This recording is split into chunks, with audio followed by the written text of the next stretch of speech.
Building wealth from nothing starts with a moment. Mine was simple. I got sick and tired of being sick and tired. Sick of watching my paycheck evaporate before the weekend. Sick of stretching every dollar. Sick of hoping the next pay period would feel different. If you've been there, you know exactly what I'm talking about. Nothing changes until you hit that point where carrying the weight becomes heavier than fixing the problem. I didn't grow up with a roadmap. I didn't have backup. I just had a son who depended on me, bills that didn't care about my feelings, and a life that needed to work better than it did. What you're going to hear today is not theory. It's the same practical approach that helped me get out of that cycle and start building something solid from scratch. If you're tired of watching money slip through your fingers every single month, you are in the right place. You can build wealth this year, and it starts with a clear plan and steady steps forward. When I was a single mom with no child support, every day felt like a financial fire drill. If my son got sick, a bill had to wait. Holidays and birthdays were on me alone, and there was no room for surprise expenses. Not a piece of room for a surprise expense. That kind of pressure will either break you or force you to get hella serious real quick. If you're starting from zero or from a place that feels heavy, hear this clearly. You don't need a perfect past. You need a plan that you actually follow and the willingness to do the next right thing month after month. A spending plan is where everything starts, because until you tell your money what to do, it's going to keep doing whatever it want to do. Back when I was juggling bills and trying to stretch every dollar, my biggest problem wasn't my income. It was the lack of a plan. Money with no direction just disappears, and mine vanished every single month. When I started planning how my money would be spent, everything slowed down. I could breathe. This matters because you can't build wealth when you're constantly reacting. You need to get proactive. And here's what most people miss. A real spending plan doesn't just track what's going out. It forces you to face the truth about your habits, your responsibilities, and the things that you've been avoiding. When I finally sat down and wrote out every single thing I had to pay for, childcare, groceries for a boy who ate like a full-grown man, the light bill, gas, school supplies, it was uncomfortable, but it was honest, and honesty is what gets you ahead. A plan puts boundaries around your money so you stop relying on hope. It also gives you control in a season when everything feels uncertain. As a single mom, I needed stability anywhere I could find it. My spending plan didn't fix every problem overnight, but it kept problems from piling up faster than I could address them. It gave me small wins. It gave me structure. It gave me the ability to look at my life and say, okay, here's where I am and here's what I can do about it. The plan that worked the best for me was the 50-30-20 spending plan. So I recommend using that to separate your responsibilities. Allocate 50% to needs, 30% to wants, and 20% to savings. Now in that savings pile, some people include their debt payments, and that is a great place to put it to pay off your high interest debt. Adjust these percentages though as necessary, because 50-30-20 may not fit your particular life. It may not fit the area where you live. The cost of living may be a lot higher. You may have to do 70-20-10 or 60-20-20, whatever works for you. So adjust them as necessary to account for the cost of living in your particular area. Knock out high interest debt. When I first started dealing with my debt, I had no clue where to begin. That's why the debt snowball was such a game changer for me. Watching balances disappear one by one in real time felt like momentum that I hadn't felt in years. High interest debt will drain your income before you get a chance to build anything. If you're paying 20-30% interest, it's taking out all of your income before you even get a chance to do anything with it. It's the financial equivalent of trying to fill a bucket that has holes punched through the bottom. You can pour money in all day long, but until you plug them leaks, nothing sticks. Interest doesn't care about your situation. It doesn't care that you're trying. It doesn't care that you're doing your best. The banks are just robbing you. It keeps growing and it keeps stealing your progress. When I finally saw how much I was losing in interest every month, it lit a fire under me. I wasn't willing to work that hard just to hand over my money to lenders. So I used the debt snowball, and that's listing your debts from smallest to largest and working on that smallest debt first while you make minimum payments on everything else.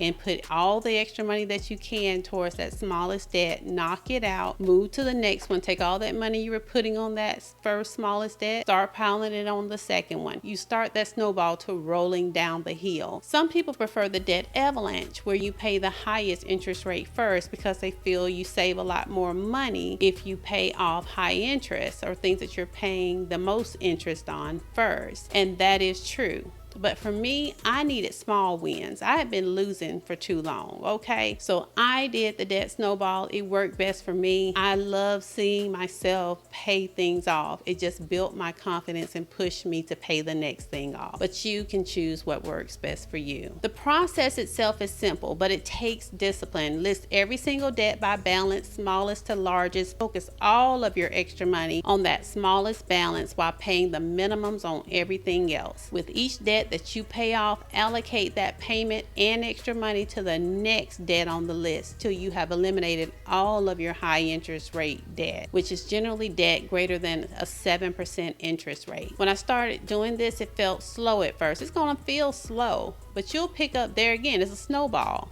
The snowball does start out small. As it rolls down the hill, it gets larger. But once that first debt disappeared, something shifted. It wasn't just the amount of debt going down, it was the confidence going up. Just how that snowball gets bigger as it's rolling down that hill, the same happens with your confidence. It starts off small, and as you continue to pay things off, smallest debt to highest, your confidence builds with each accomplishment that you make. It's about the small wins with the debt snowball. Debt avalanche is something different. It's about you saving more on interest rates. I'd rather have the small because I already owe it all anyway. I mean, that's my thought process about it. I owe it all anyway. So long as I'm working on paying it off, I would rather have small wins where I can see my progress faster than to be worrying about the extra interest that I'm paying when I'm going to pay that off anyway too. I mean, I know you pay more over time, but at least I know that I'm paying it off faster,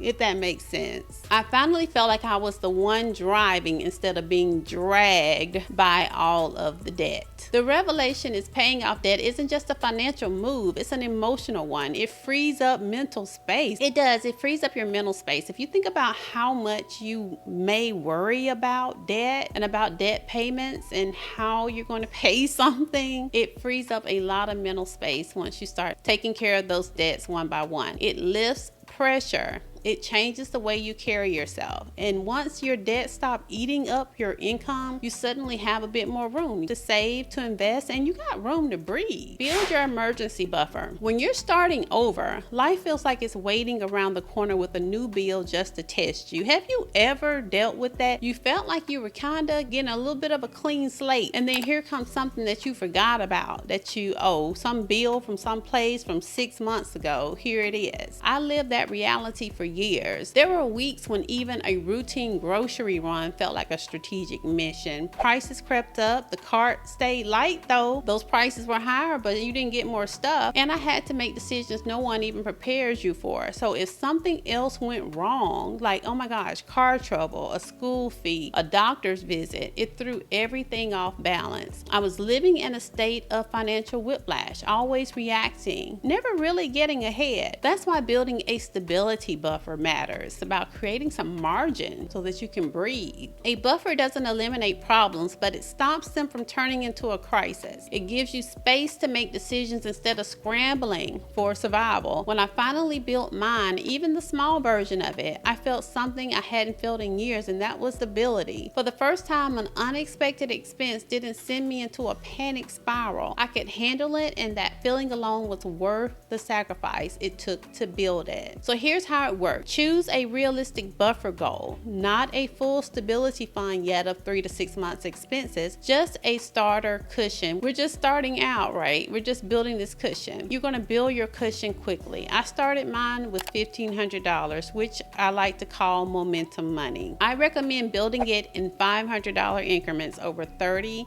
60, and 90 days. So basically your first 530 days, and then at the 60-day mark, another 5, in the 90-day mark, another $500. Cut back for a short period, pick up a small temporary income boost if you need to, redirect non-essential spending until the buffer is in place, and keep it in a high-yield savings account. The purpose is protection. The emotional shift this creates is huge. When I finally had money in the bank that wasn't already assigned to a bill, it changed how I walked through the world. I felt capable, I felt prepared, I felt like I finally had room to breathe. Start investing consistently. Once I knocked out high interest debt and finally had money staying in my account instead of running out the door, I learned something important. Saving is good, but saving alone won't build wealth. Investing is what moves you forward. Investing allows your money to work even when you are not. And if you're starting from scratch, time becomes your biggest advantage. When I started investing seriously, it wasn't large amounts. It was steady, predictable contributions. But watching that account grow, even slowly, shifted something in me. I went from feeling like wealth was something other people achieved to understanding that it was simply the byproduct of consistent, disciplined investing. Investing works because of compound growth. Your contributions earn returns, and then those returns earn returns. Okay? Over time, this snowballs in your favor. The key is simplicity. You don't need complicated strategies or risky investments. You need consistency. Look at your retirement plan at work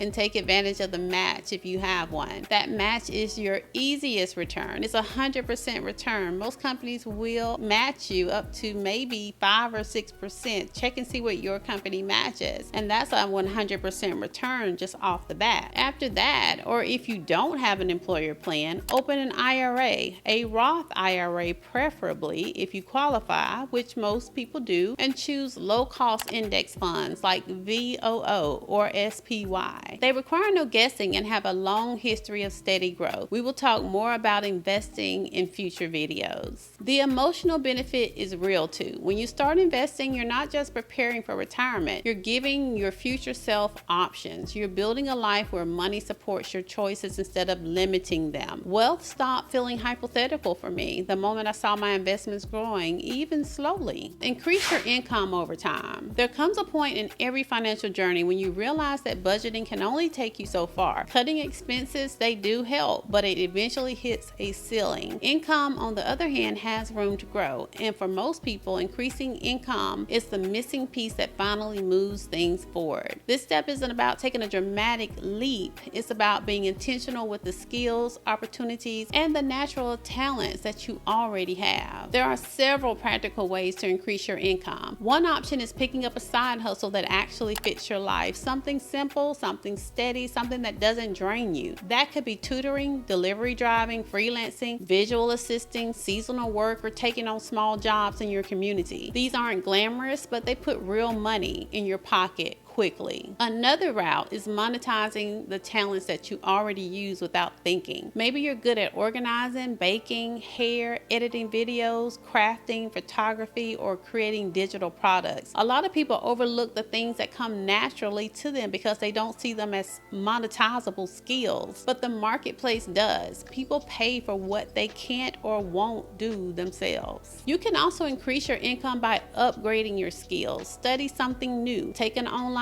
course. Get a certification that makes you more valuable where you work. Even learning one new tool or improving a single skill can put you in a position for a raise or a better job. This doesn't require going back to school full time. It just requires being intentional about your earning potential. Your income is one of the strongest wealth building tools that you have. Treating it like a fixed number keeps you stuck. Treating it like something you can develop opens doors. Let me tell you the truth that I wish someone had told me earlier. You can't build anything meaningful if you stay in hiding. I spent years trying to stretch pennies, hoping things would magically turn around and feeling defeated when they didn't. But nothing changed until I stopped running from the numbers and faced them head on. If you're starting from scratch or even starting from a tough place, hear this clearly. You are not powerless. You can change your financial direction, but you won't do it by hoping, avoiding, or pretending things aren't as serious as they are. You do do it by choosing your next step and sticking to it, even when it isn't exciting. I've lived through the seasons where buying groceries wiped out my last dollar. I know what it feels like to be stretched thin and scared. I also know what it feels like to come out the other side because I refuse to quit. Wealth is about consistency, and if you give yourself a chance to follow these steps, your story can shift just the same. Building wealth from scratch comes down to 5 practical moves. You create a spending plan that gives every dollar direction. You eliminate high interest debt so you stop losing ground. You build a buffer that protects your progress. You invest consistently so your money starts carrying its own weight. And you grow your income so you're not relying on the same numbers forever. These aren't complicated steps, they're steady ones. The same ones I used to rebuild my life, raise my son, and create financial stability from a place that felt impossible at the time. If you commit to these moves, this year can be the year things finally start moving in the right direction. If you're ready to take real control of your money, start today. Don't wait for the perfect moment. It doesn't exist, by the way. Choose to start with one thing this month and add on. Put your spending plan in place. Face your debt, build your buffer, start investing, and choose one step to grow your income. If you want help getting started, download the free starter guide that's linked below. It walks you through the basics so you can begin immediately. And while you're here, please like, comment, subscribe, and share this video with a friend. Your financial future won't build itself, but you can build it one solid decision at a time. This is your year to move forward with purpose. This is your money era.